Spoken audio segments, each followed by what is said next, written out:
बिस्मिल्लाहिर्रहमानिर्रहीम। अस्सलाम वालेकुम नाज़रीन, मैं वासमा शिराजी। प्रोग्राम है फैसला आपका। आज के प्रोग्राम का आगाज आलमी यौम सहाफ़त है, प्रेस फ्रीडम डे है, जो कि पाकिस्तान के लिए कोई बहुत अच्छी खबरें नहीं है। इस दिन के मौके पर पूरी दुनिया में पाकिस्तान के हवाले से बात हो रही है। कोई कह रहा है कि 5वें नंबर पर खतरनाक तरीन मुल्क है और रिपोर्टें भी आ रही है, लेकिन फ्रीडम नेटवर्क जो कि पाकिस्तान का नेटवर्क है, उसके मुताबिक जो रिपोर्ट आज आई है उसके मुताबिक गुज़िश्ता एक साल में पाकिस्तान के निडर सहाफ़ियों पर 148 हमले हुए हैं। एक साल में, सिर्फ ये कोई 2 सालों की बात नहीं करी। महाना बुनियादों पर 12 हमले रिकॉर्ड हुए हैं।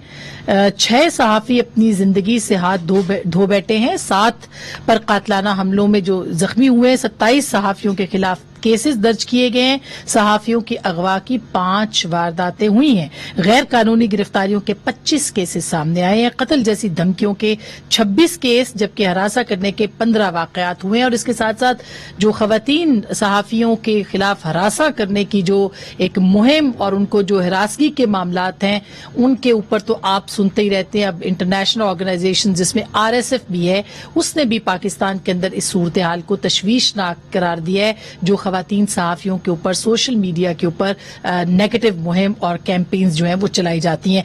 तो ये तो एक सूरत हाल है जो कि पाकिस्तान के अंदर सहाफ़ियों की है, लेकिन ये जो कारवां है, ये कारवां चलता रहा है और ये चलता रहेगा आज़ादी इजहार राय के लिए। भले इसके अंदर जो भी कदगने हों, जितनी भी मुसीबतें हों, परेशानियां हों, तकलीफें हों, लेकिन पाकिस्तान के सहाफ़ी जिन्होंने मार्शल लॉ का, आमरीयतों का मुकाबला किया है, वो जमहूरियत और आइन की सरबलंदी के लिए अपना काम करते रहेंगे।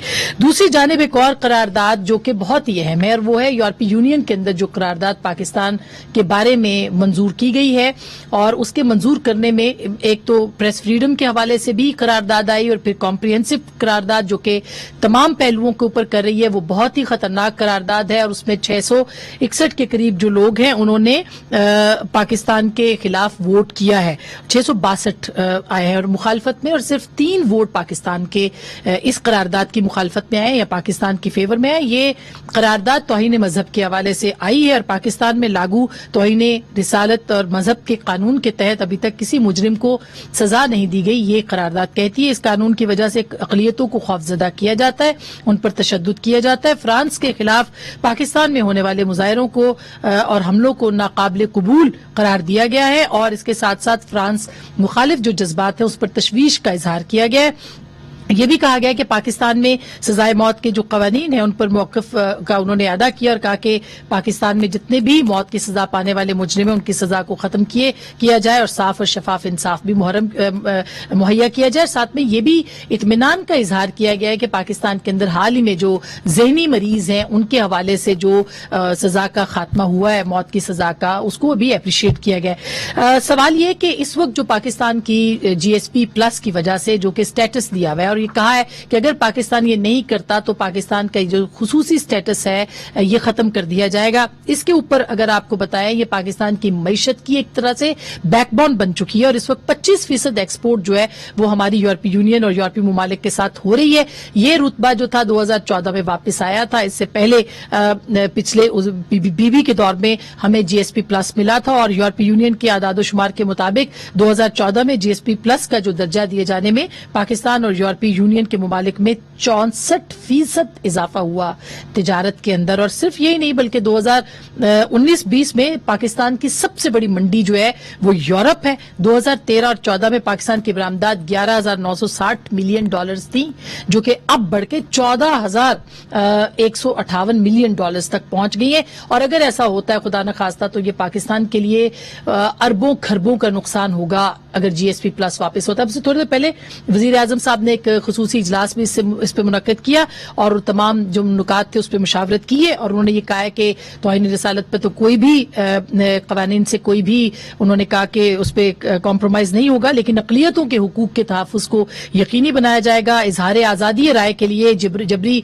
गुमशुदगियों और सहाफ़ियों के तहफ़्फ़ुज़ के लिए बिल जो है वो जल्द पार्लियामेंट में लाने का फैसला किया है, और खत्म नबूवत के कानून पर भी कोई समझौता नहीं होगा। तहफ़्फ़ुज़ात दूर करने के भी यकीन दहानी कराई है यूरोपीय यूनियन की वज़ीर आज़म ने। खुदा करे कि सब कुछ हो, और अगर ये नहीं होगा तो जाहिर है कि पाकिस्तान को भुगतना पड़ेगा। सवाल यही है कि ये जो पूरा मामला था तहरीक लब्बैक का, उसमें फ्रांस के मामले को पार्लियामेंट में लाने की तजवीज किसकी थी और क्यों थी, ये एक अहम सवाल है, इस पर बात करेंगे। उसके साथ साथ पीपल्स पार्टी और PMLN 249 के बाद आमने सामने है और इंतखाबी इस्लाहात के ऊपर हुकूमत एकदम से एक्टिव हो गई है, जिसे कि मुस्तरद कर दिया PMLN और पीपल्स पार्टी दोनों ने, ये कह के कि इस्टेब्लिशमेंट की मुदाखलत को रोकना पड़ेगा।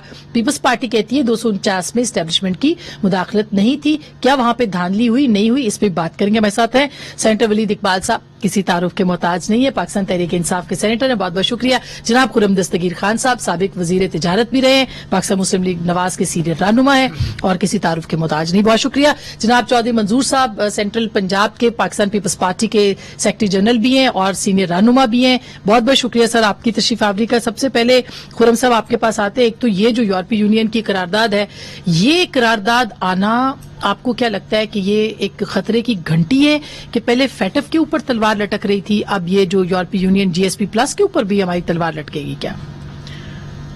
जी, ये करारदाद का मंजूर हो जाना पाकिस्तान की एक बड़ी भयानक खारजा पॉलिसी की नाकामी है, या सफारतकारी की नाकामी कहना चाहिए इसको। लेकिन इसमें बिलाशुबा एक दाखिली पॉलिसियों का जो क्राइसिस है, जो अभी हमने तहरीक लब्बैक के मामले में देखा है, जो पता नहीं बैन है या नहीं है, 249 में इंतखाब भी लड़ रहे हैं, वो उन अपने वोट भी क्लेम कर रहे हैं, यहाँ वो कहते हैं बैन है, अभी तक हुकूमत ने वो रेफरेंस सुप्रीम कोर्ट भिजवाना था। लेकिन इशू ये है, देखिए यूरोप, ये जो करारदाद है आपके नाजरीन के लिए, ये यूरोपियन पार्लियामेंट ने, जिसके तमाम मेंबरान मुंतखब होकर यूरोप के अब 26 ममालिक से वहां आते हैं, ये उन्होंने पास की है और उन्होंने फिर ये रिकमेंडेशन दी है, जो उनकी जो सरकारी उनके इदारा है, जो यूरोपियन एक्सटर्नल एक्शन सर्विस है, जो सॉर्ट ऑफ फॉरेन पॉलिसी देखते हैं, उनको उन्होंने कहा है कि जी आप GSP प्लस को रिव्यू करें। ये आवाजें हमेशा उठती हैं यूरोप में, पाकिस्तान में इंसानी हकूक के हवाले से भी, दूसरे इशूज के हवाले से भी। लेकिन जब ये आवाजें उठती हैं, उनको उसी वक्त टैकल करना चाहिए वहां जाकर। मुझे खुद बतौर वजीर तजारत 2 दफा स्ट्रासबर्ग, जहां ये असेंबली मिलती है एक यकमुश्त, और वहां जाके फिर आपको ये शायद हैरान, जिस तरह हम मैं अपने गुजरांवाला में वोटरों के पास जाता हूं, तो प्रैक्टिकली वही काम जाकर हमें स्ट्रासबर्ग में यूरोपियन पार्लियामेंट लॉबिंग करनी पड़ती है, लोगों से मिलना पड़ता है। और लॉबिंग ये नहीं कि जी आप अपने दफ्तर में बैठे हैं, कोई आपसे मिलने आ रहा है, आपने उनके दफ्तरों में जाना है, उनको जाके अपनी बात समझानी है। ये मामला बार बार उठता था और हर दफा जो है वो जाकर हमने उनसे बात की, उन्होंने हमारी बात समझी, हमारा पॉइंट ऑफ व्यू समझा, जो पाकिस्तान में जमहूरियत का इर्तिका हो रहा था उसकी भी उनको समझाने की कोशिश की। हमने कभी इस हद तक बात नहीं आने दी कि यहाँ मामला हर 2 साल बाद रिव्यू भी होता था। यानी जब 14 में हमें मिला, 16 में रिव्यू हुआ, 18 में रिव्यू हुआ। यहाँ की पाकिस्तान में किसी को खबर भी नहीं हुई कि रिव्यू हो के कामयाबी से हम उसमें से गुजर गए। लेकिन यहाँ जो है, अब अगर ये मामला यहाँ तक पहुंचा है, उन्होंने अपनी करारदाद में तहरीक लब्बैक का जिक्र भी किया है कि जी आपने ये मेंशन नहीं किया, उन्होंने इजहार राय की आजादी का भी जिक्र किया है। काफी लंबी है, बहुत बड़ी तवील, वो exactly. कम से कम 6 से 8 सफ़े की वो करारदाद है, अगर कोई पढ़ना चाहे। लेकिन इशू यही है कि यहाँ ये सारे इशू हुकूमत की सफारतकारी की बहुत ही भयानक नाकामी हुई है, क्योंकि ये मामला सबसे पहले तो वजीर खारजा और वजीर तजारत के मुश्तरका हैंडल करने का था कि वहां तक जिनके कंसर्न्स उठते हैं। और मैं आपको ये बताऊं कि हमें चूंकि एक जाती तजर्बा अल्लाह ताला के करम से हुआ है कि वो लोग आपको, जब आप उनके पास जाते हैं, वो आपको अपने आईपैड्स के ऊपर खोलकर पाकिस्तान के अखबारों की खबरें पढ़ाते हैं कि ये देखिए आपके अखबारों में ये लिखा हुआ है। तो ये कहना कि उनको पता नहीं है पाकिस्तान को, उनको मालूम है, लेकिन उनके जितने भी कंसर्न्स हैं उनको जाके वहां उनसे बात करके, क्योंकि देखिए ये एक पार्लियामेंट है, आपको जब तक सियासी तौर पर उसको हैंडल करना है, उसमें सफारतकारी का अंसर भी है। इसमें हुकूमत मुकम्मल तौर पर नाकाम हुई है। 662 वोटों का नहीं, देखिए मैं एक और आपके नाज़रीन की थोड़ी सी टेक्निकल बात है, मैं अगर माजरत है, देखिए 26 मुल्क हैं, किसी करारदाद का पास होने का मतलब है कि ये कई हफ्तों से या महीनों से ये करारदाद वहां मुख्तलिफ मुल्कों में, मुख्तलिफ उनके ग्रुपों में ये चल रही होगी, एक एक लफ्ज वो लोग पढ़ते हैं और वो उसके ऊपर बात करते हैं. तो ये नहीं है कि जी अचानक आज हम उठे हैं पाकिस्तान में, जिस तरह हमारे यहाँ आदत है कि जी खड़े हुए रूल सस्पेंड किए और करारदाद पास. नो, इसका मतलब है कि कम से पूरा होमवर्क होता है. जी, कम से कम 2 महीने से ये करारदाद वहां चल रही होगी. अगर हुकूमत पाकिस्तान और वजारत खारजा उससे बेखबर थी तो ये उससे भी बड़ी भयानक सफारती नाकामी है कि वो वक्त पर इसको हैंडल नहीं कर सके. अब इशू ये है कि जब उन्होंने कह दिया एक्सटर्नल एक्शन सर्विस को, इसका मतलब ये है कि जो रिव्यू अगला 2022 में होना था वो अभी होगा और पाकिस्तान को बहुत मुश्किलात का सामना अब इसके चॉइस साहब, अब इसके जो नुकसानात होंगे, मसलन अगर वो ये कहते हैं कि आप ये कवानीन चेंज करें और फिर वो ये कहते हैं कि तहरीक लब्बैक पे पाबंदी लगाएं, हम उनको कलअदम करके उनको फिर पाबंदी भी उठा लेते हैं, वो मेन स्ट्रीम पार्टी भी होने जा रहे हैं, मतलब बहुत सारी चीजें इसके अंदर, तो हम उधर से भी मरेंगे और इधर से भी फंसेंगे. तो ये होगा क्या? आपको क्या लगता है? कोई इतना सादा सा ये मामला नहीं है जिसपे आज प्राइम मिनिस्टर ने तो कह दिया है कि कोई कॉम्प्रोमाइज नहीं होगा, बहुत सारी चीजों के ऊपर कॉम्प्रोमाइज नहीं होगा. अच्छी बात है, उन्होंने कहा है कि नहीं होना चाहिए, लेकिन हम करेंगे क्या आगे जाके? चॉय साहब, चॉय साहब को आवाज आ रही है? जी चॉय साहब, आवाज आ रही है आपको? अच्छा वली साहब, यही सवाल अब आपके सामने मैं रख देती हूँ कि ये तो बड़ा एक सूरत हाल अजीब सी हो गई है, यानी आगे खाई है पीछे समंदर है, करेंगे क्या?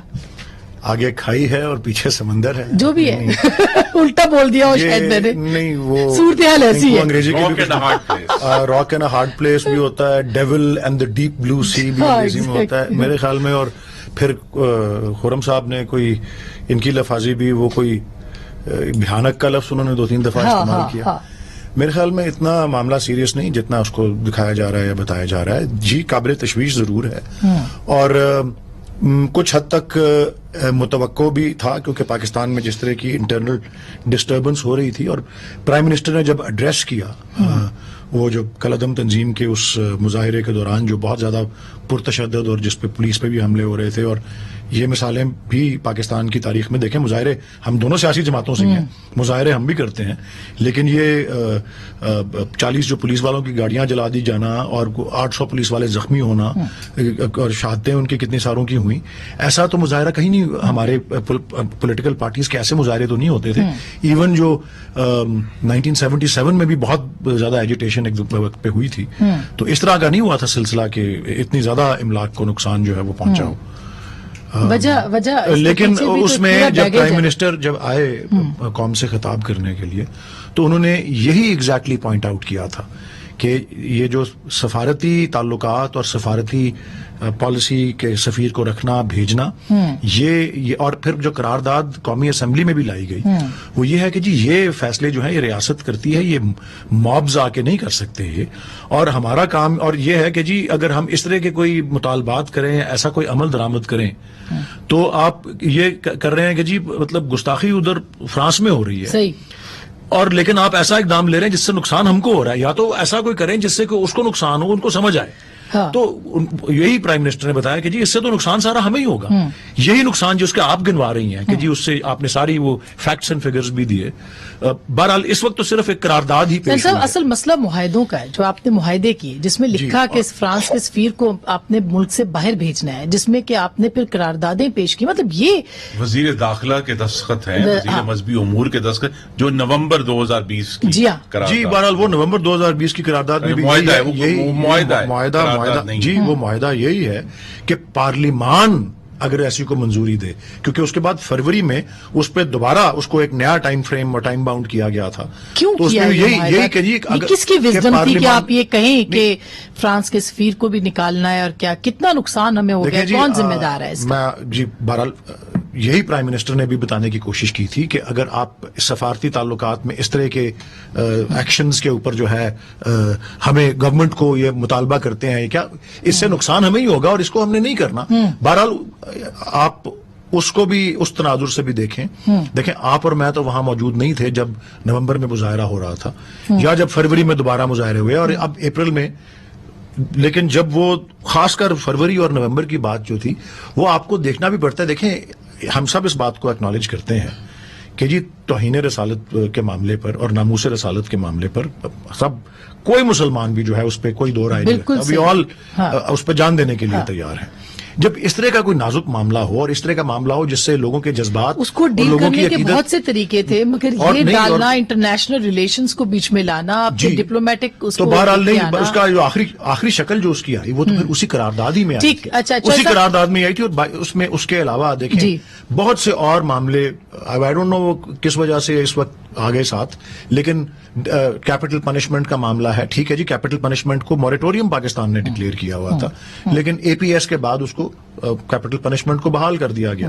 سملرلی اب جس طرح انفورسڈ ڈسپیرنسز کی بات کر رہے ہیں, مائنورٹیز کے اس کی بات کر رہے ہیں, اور دیکھیں آپ نے انہوں نے ایکنالج بھی کیا کہ مینٹلی ال ڈیتھ رو پہ لوگ ہیں, تو ٹھیک ہے. اور میں ایک آخری بات ضرور عرض کر دوں, اس طرح کے جو ہے نشیب و فراز اور اتار چڑھاؤ فارن پالیسی کے معاملوں میں آتے ہیں, ابھی بھی قبل از وقت ہے.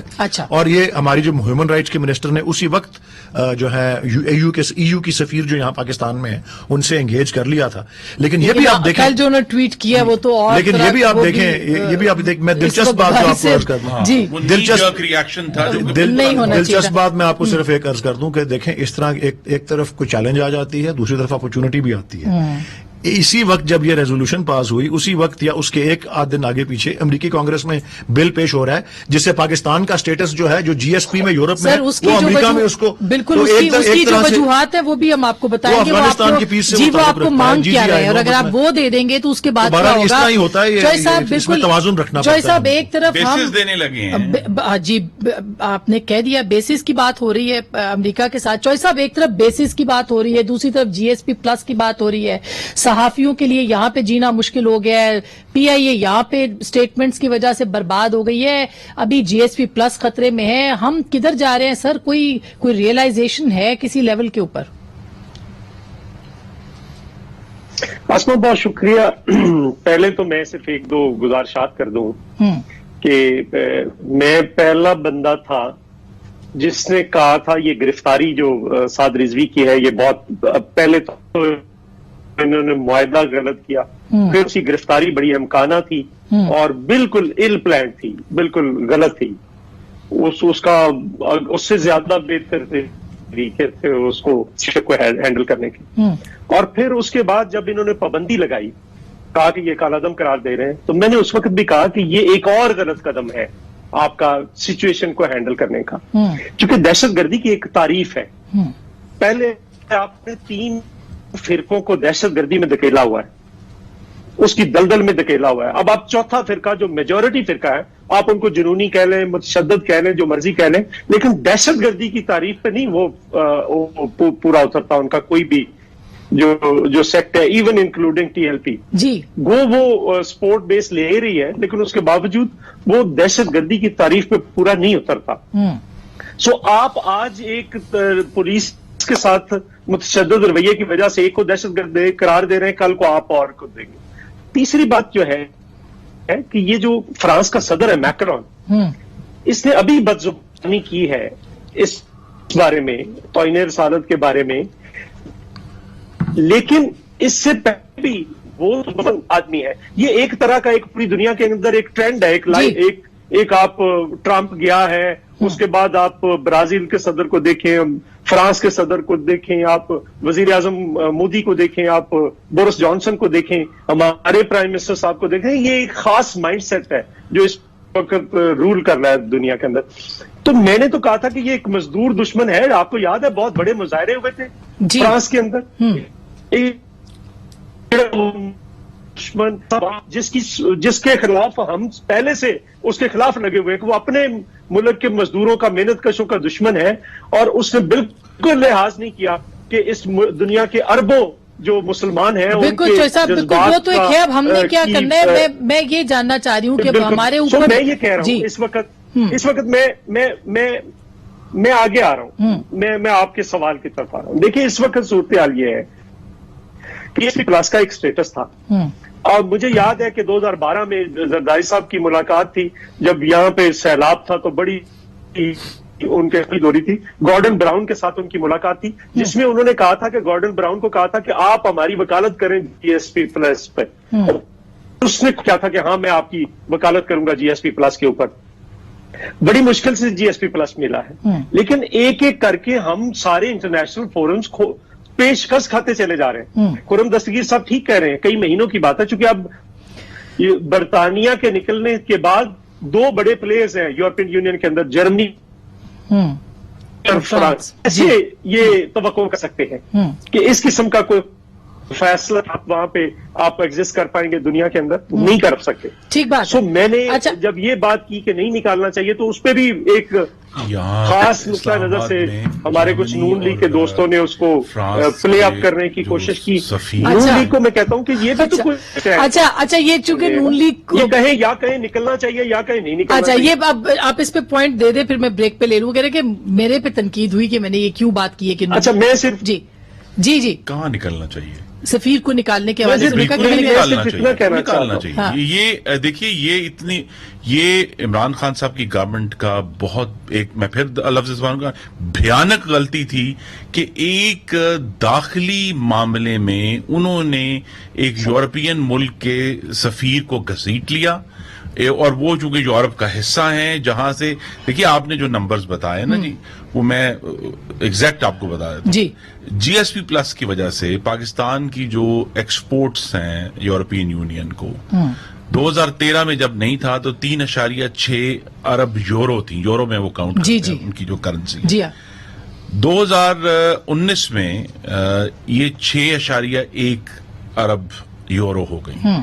इसका मतलब ये कि जीएसपी प्लस की वजह से 2.5 अरब यूरो, जो कि 3 अरब डॉलर बनते हैं, इजाफा सिर्फ जीएसपी प्लस का इजाफा है 3 अरब डॉलर का।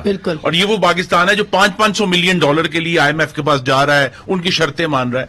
तो इतना बड़ा इशू है, इतना सेंसिटिव माइनस हो गया तो उसके बाद देखिए, मैं इनको ये नहीं था कि इनको वार्निंग थी, इन्होंने इस पर अमल नहीं किया, क्योंकि ये तो अपने जो 22 करोड़ पाकिस्तानियों का मुस्तकबिल है, वो एक इमरानी अनावर बुक्स के मंदिर के ऊपर चढ़ा दिया, उन्होंने बलि चढ़ा दी उसकी कि जी आप हम तो टीएलपी, हम इनको नहीं छोड़ेंगे, हम ये करेंगे, हम वो करेंगे। अभी तो जो असल काम करने के हैं, जो असल काम करने के हैं, जो इस तरह के इश्यूज उठते हैं, मसलन ये मैं आपको, जो आज फाटफ पे इतना बड़ा इशू बना हुआ है, आपके नाजरीन को शायद याद ना हो, मुस्लिम लीग नून ने आते ही जब 2013 में हम ब्लैक में थे, पहले साल इसको ग्रे किया, 2015 में व्हाइट कर दिया। हमने तो कोई शोर नहीं डाला कि देखिए हमने कितने अजीम काम किए। अच्छा, मैं एक छोटी सी मैं ब्रेक ले लूं, खुर्रम साहब वलीद साहब से ब्रेक के बाद पूछेंगे कि ऐसा हुआ क्यों है, आखिर क्यों, अगर हम देखें कि खारजा अमूर के ऊपर भी ये शिकस्त है और वैसे भी तो ये हो क्यों रहा है, इसके ऊपर भी बात करेंगे। और कुछ पीपल्स पार्टी और नून आपस में आमने सामने भी आ गए और इंतखाबी इस्लाहात की भी बात हो रही है, दोनों उस पे दोनों मुत्तफिक भी है,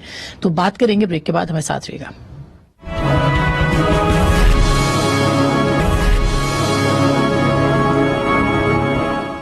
वेलकम बैक नाज़रीन, एक दफा फिर आपको खुशामदीद कहते हैं। एक तरफ हुकूमत इंतखाबी इस्लाहात के ऊपर आ गई है और वो कह रही है कि आप करें, जिस पे प्राइम मिनिस्टर ने थ्रेट भी किया एक, और शहबाज शरीफ साहब ने उसको रिजेक्ट भी किया। अभी थोड़ी देर पहले नवाज शरीफ साहब ने भी रिजेक्ट कर दिया है, बिलावल भुट्टो साहब ने भी उसको मुस्तरद कर दिया है। लेकिन सेक्शन 49 में तब्दीली है, सेक्शन 103 में तब्दीली है, जो कि इलेक्ट्रॉनिक वोटिंग मशीन के हवाले से। इससे पहले 249 के ऊपर बात करनी है, लेकिन 249 पे पहले दूसरी राय ले लेते हैं हुकूमत की, जो कि इंतखाबी इस्लाहात आप क्यों चाहते हैं। सर, आज बड़ा अच्छा कमेंट किया है राना सनाउल्लाह साहब ने, कि उन्होंने कहा जी हमें वोटिंग मशीन नहीं चाहिए, हमें हलीमा बाजी की सिलाई मशीन चाहिए। ये मैं ऐसे ही पूछ रही हूँ। ये मुझे नहीं पता कि हलीमा बाजी की सिलाई मशीन होती क्या है। अच्छा। ये राना साहब जरा मुझे भी एजुकेट करें उस पर। अच्छा। लेकिन ये अगर ये सवाल है कि हम इलेक्टोरल रिफॉर्म्स चाहते क्यों हैं या इलेक्टोरल रिफॉर्म्स होने क्यों चाहिए, तो उसका तो बड़ा एक, जैसे कहते हैं ना, अजर मिना शम्स या रोज़े रोशन की तरह वाज़ेह जवाब है कि 1970 से लेके अब तक, और 1970 को माइनस कर दें तो मेरे ख्याल 10 आम इंतखाब या 11 आम इंतखाब उसके बाद हुए। उसके बाद किसी भी आम इंतखाब में कोई ऐसा आम इंतखाब हमें नहीं मिलता जहां पे किसी ना किसी की शिकायत ना हो। हर कोई जो है उसको कोई ना कोई उठ के क्या देता है। मशीन वाहिद हल है जो पूरी दुनिया में तकरीबन रिजेक्ट हो गई है। उसका एक छोटा एक सबसेट है। इलेक्टोरल रिफॉर्म देखें जी, ये इमरान खान साहब का अपना जो क्रिकेट का तजर्बा यही है कि जी, जो आज फवाद चौधरी साहब ने भी कहा कि जी इंडियन अंपायर्स एलबीडब्ल्यू नहीं देते थे, उसके जवाब में हमारे अंपायरों ने भी एलबीडब्ल्यू देना बंद कर दिया था जब इंडियन टीम आती थी। तो उसका it was captain Imran Khan at that time, now chairman and prime minister, جنہوں نے اس وقت یہ ریز کیا. اور اب ہم دیکھتے ہیں وہی کہ نیوٹرل امپائرز آئے, وہ کیمرہ سے اوپر ریفر ہوتا ہے, تو وہ تو صرف یہی چاہ رہے ہیں کہ جی ایسا شفاف طریقہ ہو جس کو کوئی اعتراض سر. نہ یہاں کرے. نیوٹرل اور بہت سے- امپائر ہی نہیں ہے جو آج بلاول صاحب نے کہا, کل احسن اقبال صاحب نے کہا کہ امپائر یہاں یہ تو نیوٹرل نہیں ہے, ٹھیک اسٹیبلشمنٹ آپ کہہ ہمیشہ مداخلت کرتی ہے, تو اس کو روکنا ہے آپ نے. ووٹنگ مشین ہونے نہ ہونے سے کوئی نہیں فرق تو نہیں دیکھیں پڑے نا, بات ساری یہ ہے کہ اگر 49 چینجز جو ہیں وہ تجویز کی گئی ہیں, اور یہ اکتوبر 2020 سے یہ جب یہ بل لایا گیا قومی اسمبلی میں, تو اسی وقت پارلیمانی امور کی قائمہ کمیٹی کو دے دیا گیا. تو بھائی وہ فورم ہے, وہاں یہ ساری باتیں کریں آ کے نا, کیوں نہیں کرتے بتائیں کہ کون سے اب یہ اقدام ٹھیک نہیں ہے, کیوں فلاں نہیں سیکشن خرم صاحب ٹھیک نہیں کرتے ہے. آپ؟ ووٹنگ مشین, پرائم منسٹر کا آخری بیان ووٹنگ مشین پہ یہ تھا کہ جی آپ آئیں, آپ بتائیں آپ کو کون سی ووٹنگ مشین چاہیے. سر کون سی ووٹنگ مشین مشینوں آپ کی کو بھی تو چاہیے؟ قسمیں ہیں نا. یہ ایک وہ ووٹنگ سوال مشینوں ہے. کو ہی مسترد کر ہمیں دیں. ووٹنگ مشین نہیں چاہیے, ہمیں انتخابات میں ماورائے آئین مداخلت نہیں چاہیے. اصل چیز وہ ہے کہ یہ آپ کے ناظرین کو معلوم ہونا چاہیے کہ پاکستان کی تاریخ کی سب سے بڑی انتخابی اصلاحات مسلم لیگ نون کی حکومت پی ٹی آئی اور دوسری پارٹیوں کے تعاون سے کر کے جا چکے ہیں. جو 2017 کا الیکشنز ایکٹ ہے وہ پاکستان کی تاریخ کی سب سے بڑی انتخابی اصلاحات تھیں, جس کے اندر جو 4-5 قوانین تھے, بلکہ اور بھی کم از کم 11 قوانین تھے, ان کو کنسولیڈیٹ کیا گیا ایک لیجسلیشن میں, تاکہ ایک ہی ایک کمپریہنسو قانون ہو جس کے تحت الیکشن. بالکل ٹھیک کہہ رہے ہیں, لیکن وہ ناکافی رہی. نہیں. 18 کے الیکشن میں تو انہی کی شکایت ہے, سنیے PPP کی شکایت ہے. ایسا ہے جس سے سب کی شکایت دور ہو جائے. وہاں قانون کا معاملہ نہیں تھا, قانون میں خرابی نہیں تھی, خرابی پاکستان کے نظام میں ہے جو الیکشن ایکٹ سے ماورا ہے. اچھا, کہ اگر ایک ایسے وہاں الیکشن کمیشن میں لوگ بیٹھے ہوتے ہیں جو اپنی ذمہ داری تو پھر کو خرم صاحب ایک دوسروں پر ڈال دیتے فوج ہیں. بھی قابل قبول نہیں ہے. خیر 249 میں تو آج آپ نے کہہ دیا کہ فوج کو آپ بیگز دیں, ان کو پولنگ بیگز دیں. ایک طرف آپ ان پہ بھی اعتبار نہیں کرتے, آپ دوسری چیزوں پہ بھی نہیں کرتے, انتخابی اس پہ بھی نہیں کریں گے کیا؟ پھر کون سا طریقہ ہے جس کو استعمال کرنا ہے؟ جی طریقے حکومت جو ہیں سینیٹر صاحب فرما رہے ہیں کہ جی اکتوبر 2020 سے ایک مسودہ آیا ہوا ہے, لیکن حکومت خود اس میں انٹرسٹڈ نہیں ہے. عمران خان صاحب کا واحد جو انٹرسٹ ہے وہ الیکٹرانک ووٹنگ مشین میں ہے, چونکہ ان کے کمپیوٹرز والے ماہرین زیادہ ہیں پی ٹی آئی کے اندر, ان کا یہ خیال ہے کہ ان کو مینیپولیٹ کر کے وہ اگلا الیکشن جیت سکتے ہیں, تو لہذا وہ ہیک ہوں گی مشینیں کی ساری. پوری دنیا میں اس کا تجربہ ہوا اور پوری دنیا نے ایک ایک کر کے ابھی کل ہندوستان میں جو انتخابات ہوئے اس میں بھی مشینیں پکڑی گئی. دنیا کے جو سب سے جدید ممالک ہیں انہوں نے ان کو مسترد کر دیا ہے. ٹھیک بات ہے, لیکن عمران خان صاحب کے ذہن میں ہے کہ چونکہ ان کو ویسے ہی نظر آ رہا ہے. دیکھیے 249 کا نتیجہ کیا کہتا ہے, نتیجہ یہ کہتا ہے کہ چلیں ہمارا اور پیپلز پارٹی کا جو اختلاف ہوا کہ ایک نمبر 1 کون ہے 2 کون ہے, لیکن اس میں کوئی اختلاف نہیں کہ 249 کے ووٹروں نے حکمران پارٹی کو اٹھا کر 5ویں نمبر پر پھینک دیا. یہ جو ایشو ہے یہ مائک توڑنے لگے جذبات میں دیکھیں نا, عوام نے بھی پی ٹی آئی کے ساتھ یہی کیا, انہوں نے کہا جان کے مائک توڑ رہے ہیں, 5ویں نمبر پہ جاؤ. تو یہی ایشو ہے نا جی کہ ہم سب کو کرنا چاہیے کہ ہمیں یہ 2-3 ضرور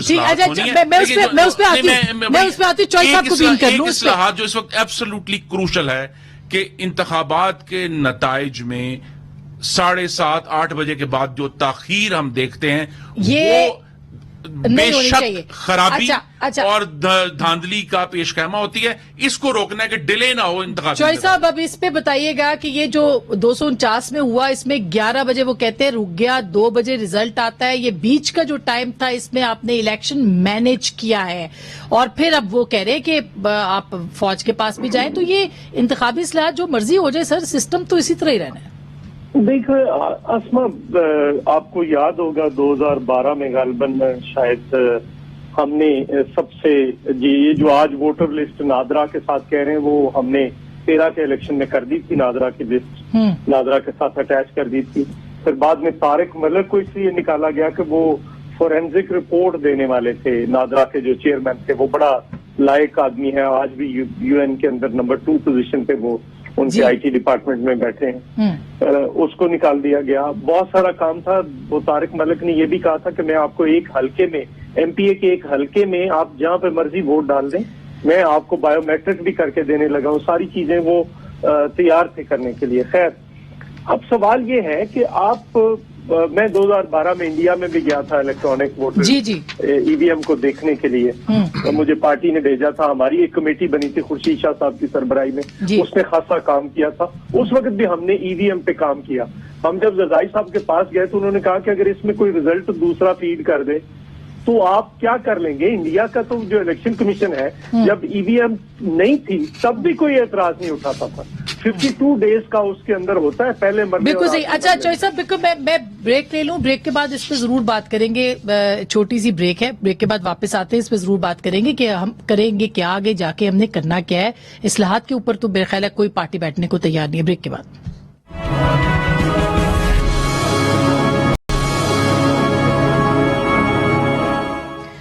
ویلکم بیک ناظرین, ایک دو پھر آپ کو خوش آمدید کہتے ہیں. خرم صاحب بالکل تھوڑا سا وقت ہے, اب ہونا کیا چاہیے؟ الیکٹورل ریفارمز پہ گورنمنٹ نے آپ کو کہہ دیا ہے, کیا کریں گے آپ لوگ؟